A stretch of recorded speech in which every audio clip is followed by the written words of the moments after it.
What's up, everybody? My name is Jeremy Siskind. I'm the author of Playing Solo Jazz Piano, and I'm the author of the Jazz Piano Fundamentals series. I got 2 different levels of that Jazz Piano Fundamentals series.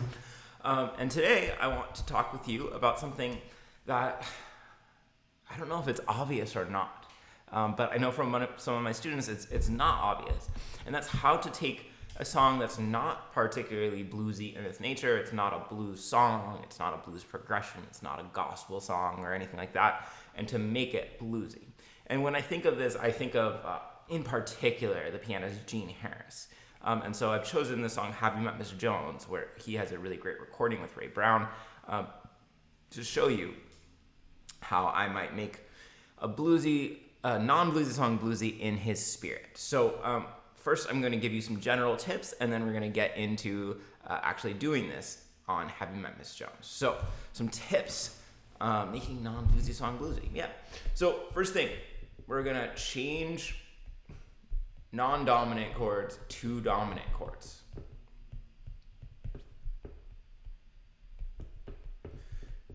And particularly, if we're in a major key, we can change the 1 chord. We can change the 2 chord, the 5 is already bluesy, and we can change the 3 and the 6. It's not limited to that, but those are probably the most common. So let me show you just kind of generally then, a normal 1-6-2-5 progression, very common progression in jazz, like I got rhythms. If I'm in F, it would usually go from F major to D minor to G minor to C7. If I want to do a bluesy version of that progression, I'm going to make all 4 chords dominant chords.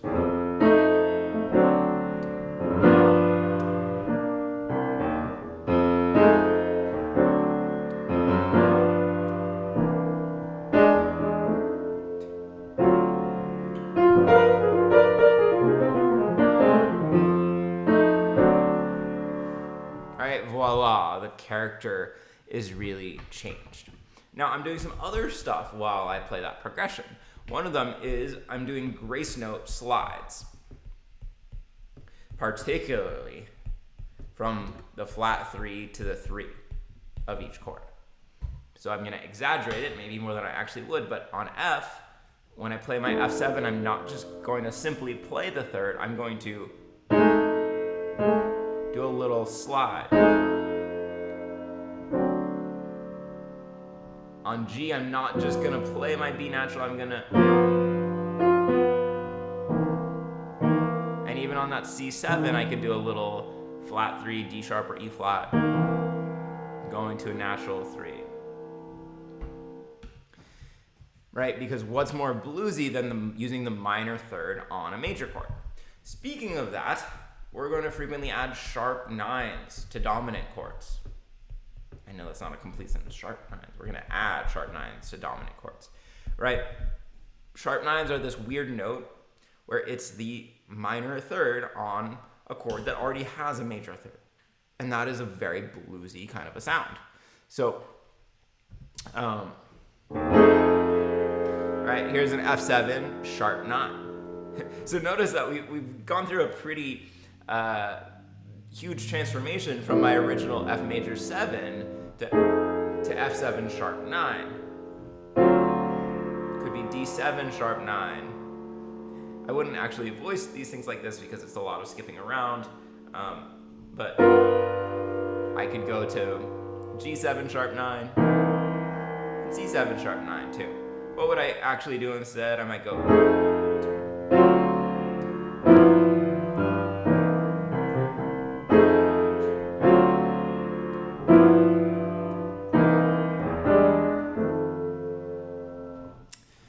And another bluesy chord that I'm adding is a side step, meaning a chord a half step below a chord that's targeting it, below the 1 chord. Why is that important? It might seem a little bit random, but that chord here is going to be an E7, and what does that chord have as its 3rd? It has the flat 3 of the overall key, right? If we're in F, that's the flat 3. So that also implies that flat 3rd, which gives you so much of the bluesy flavor. I don't know why I'm talking like this.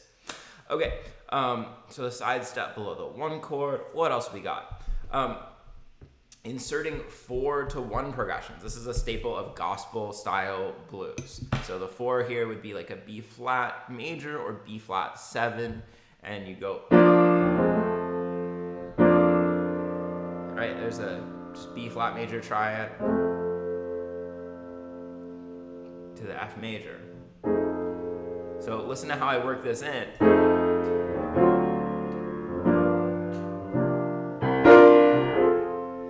So one of the things that I was kind of doing there is that I was using that B flat major chord over the C, which creates more of a C sus than a C7, which is kind of interesting.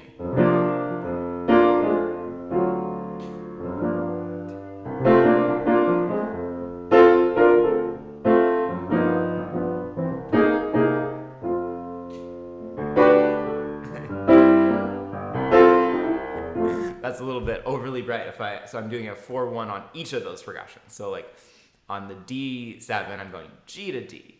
And then on the G7, I'm going C to G. If you really want to go for, that extra bluesy, that extra hot sauce of bluesiness, you could do that. Now it kind of goes without saying, but you can use the blues scale.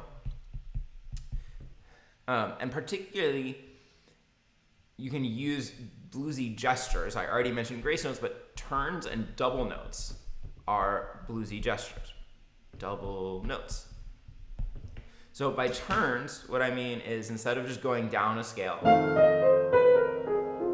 we're going to put a little wrinkle in, and we're going to go. In slow motion, it looks like this.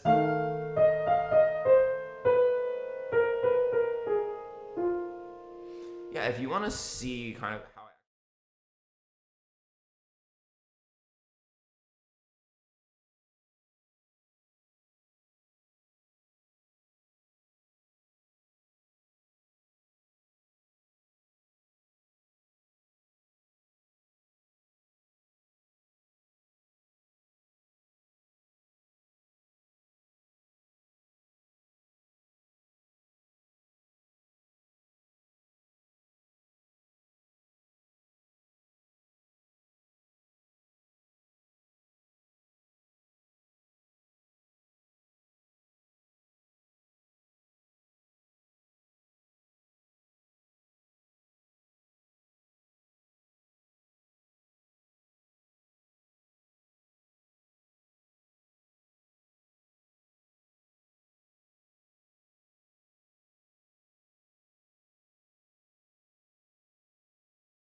in terms of turns, I sometimes get this question about how do you know what note to use above the turns? And I use the note from the scale. So if I'm using the blues scale, I'm going to choose the note right above the note in the blues scale.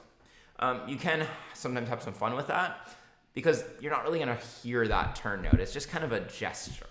But the simplest and usually most effective thing is just to use the note from the scale. So just to show you with the staff here, right? I'm just using F to turn around the E flat. I'm using B to turn around the B flat. That's from the F blues scale. I'm using B flat to turn around the A flat. So that's what we do. All right, so then the question is, how would we actually apply this to a tune? So I've got Have You Met Miss Jones. Quick just demo if you've never heard Have You Met Miss Jones. Here's the way it's usually played.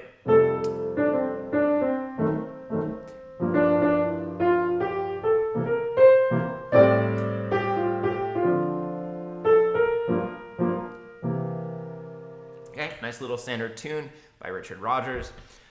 So first thing I'm going to do is I'm going to change all these non-dominant chords, other than that diminished chord because that's a little bit weird, to dominant chords. So that's going to be an F7. This is going to be a G7. This is going to be C7, it already is, A7, D7. Now, of course, you don't have to change all of them. I'm just giving you an extreme example because it's kind of fun. So here's what it sounds like. I'm going to try not to really change much else at this point. Here's what it sounds like to change those chords to dominant chords.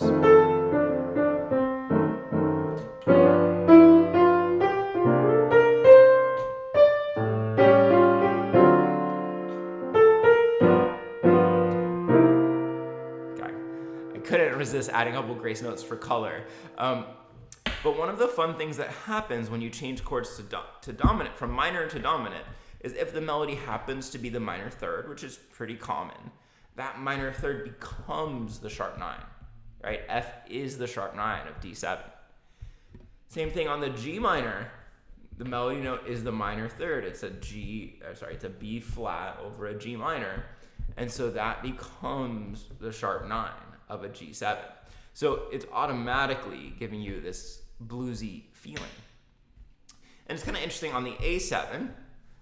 Usually, we don't like to put the 6 on what am I saying? Usually, we don't like to put the fourth of the chord on a dominant chord because it kind of clashes. Right?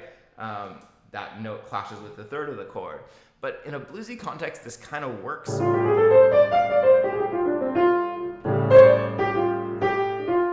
It kind of doesn't bother my ear in this particular context. It's the magic of the blues. The blues makes a lot of dissonant things work. So now, I already kind of instinctively did this. Now I'm going to add some more double notes. I'm going to add some grace notes, slides. I might try to add a turn or two. Let's see if I can incorporate those things now over these dominant chords. And you don't need to see my face. You might be more interested to see the keyboard. Maybe you're interested to see my face. I don't know.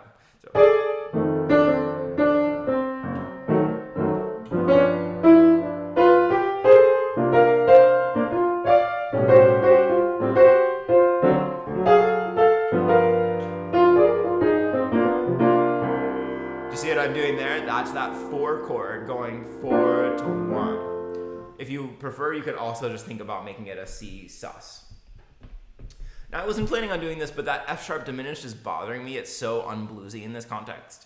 So what I'm going to do is I'm going to change it to a D dominant. How am I getting away with that? Well, 2 ways. First of all, F sharp diminished and D dominant 7th are almost exactly the same. If I put a D down here, now this chord is D dominant 7th flat 9. So those 2 chords share a ton of DNA, ton of musical DNA. And that D7 is also the 5 of that G7. So I think we're going to be happier with the bluesy style. Let me do one more version. I'm not sure if I included any turns in that last one. There were lots of double notes though. At least that was good.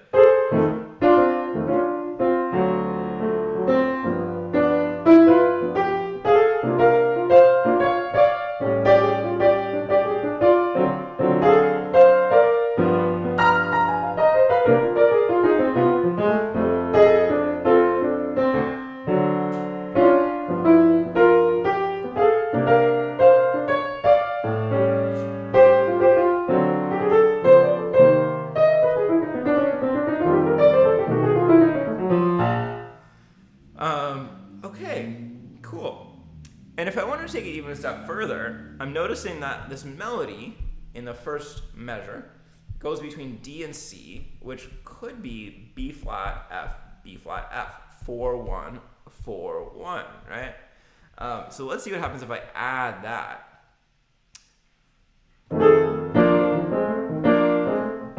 Ooh, that really makes it bluesy, right?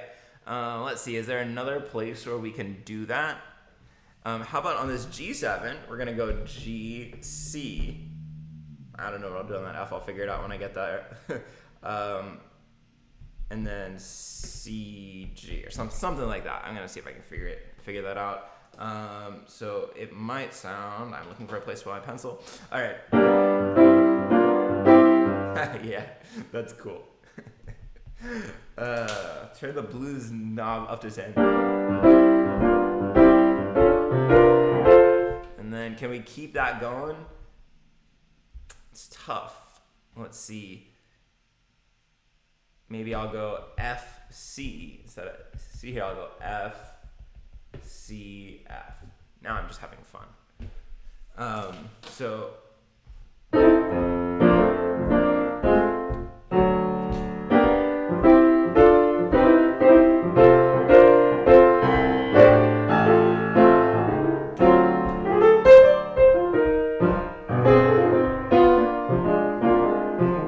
And you guys can obviously hear, I hope, that in that first ending, I'm using the blues scale to fill, okay? Great. I think that's all the content that I really wanted to share in this video, but let me play you a version of Have You Met Miss Jones in a bluesy way for you to just enjoy, maybe learn from. So let's see. Nope. Okay. So I'll do it this way.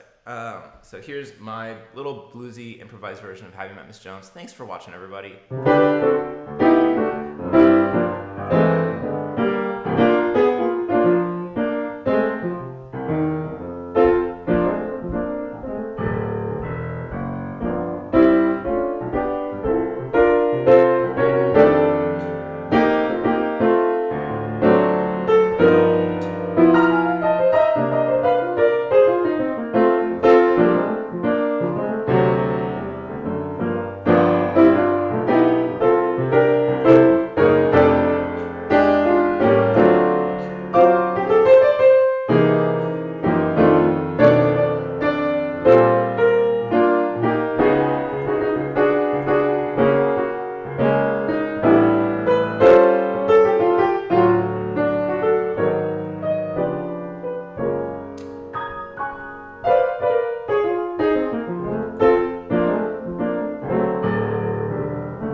All right, everybody, I hope you enjoyed that. I hope you enjoyed the video.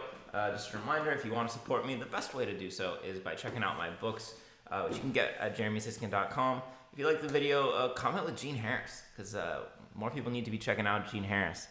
Take care, everyone.